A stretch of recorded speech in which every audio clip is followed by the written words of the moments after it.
Hi everybody, it's John from Ames Fitness Center, and we're coming to you today with a deep dive. He's gonna go deep, and I mean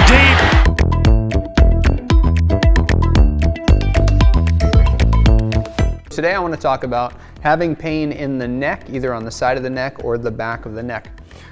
Here I have drawn a diagram of what spinal positioning looks like usually when we have neck pain. So we have the kyphosis of the upper spine, which just means rounding, and we have the lordosis of the lumbar spine here, which also is excessive curvature.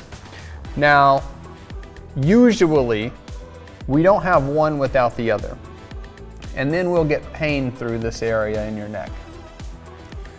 Now, we do have over tightness in the front side muscles, but all of our pain is out back. And so we tend to rub and release and massage all of these muscles along the back of the neck, which usually doesn't fix it long term. I'm going to talk to you today about how to try to fix this long term. We're also going to bring this component into play, which is the lumbar spine and anterior pelvic tilt. So I'll first start you farther down the line. We're going to focus on the front of the hip flexors. We're going to release the front of the hip flexors with a foam roller or a 5-inch ball. So you're going to lay on your belly on the foam roller or 5-inch ball on the front of the hip, and we're going to pick a few tight spots to release for 30 seconds each. From there, we're going to work up the chain, and we're going to use the 5-inch ball on the chest muscles, the pectoralis major and also the front of the shoulder, the anterior deltoid. From there, we're going to move on to static stretching. You're going to static stretch the front of the hips by using couch stretch. I like to do couch stretch for 45 seconds per side. And then we're also going to static stretch the chest and shoulder. This is easily done using a doorway, pressing into the doorway and looking in the opposite direction for 30 to 45 seconds on each side. Now we have the stretching out of the way. We also have to add some strengthening. So the areas that I want you to focus on for strengthening here are the gluteus maximus, the entire abdominal area, and then our posterior neck and shoulders. Starting at the bottom here, gluteus maximus, I just want you to focus on a glute bridge hold. So we're going to lie on your back. We're going to bend our knees and bring our heels towards our butt.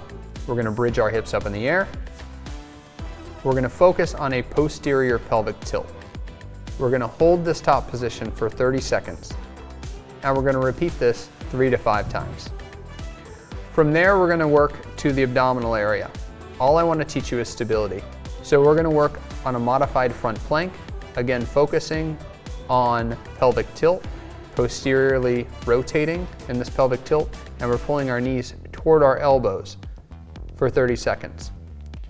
Now, one little extra with this exercise is focusing on head position. So if you lift through the back of your head as if you're a turtle trying to get your head up out of that turtle shell, your plank becomes more effective and our spine gets more into this straightened position instead of this big S curve. The last exercise I want you to focus on is putting your back to a wall. We're going to focus just on pressing our head back into a towel for a 3-second hold and then releasing, and putting our head back into the towel for a 3-second hold and releasing. So we're strengthening all of the muscles along the back side of the neck. So I want you to repeat these exercises in a circuit fashion. You're going to start with the glutes, work to the abdominal muscles, and then focus on the back of the neck, and you're going to work through it 3 times. Thanks for watching this deep dive segment.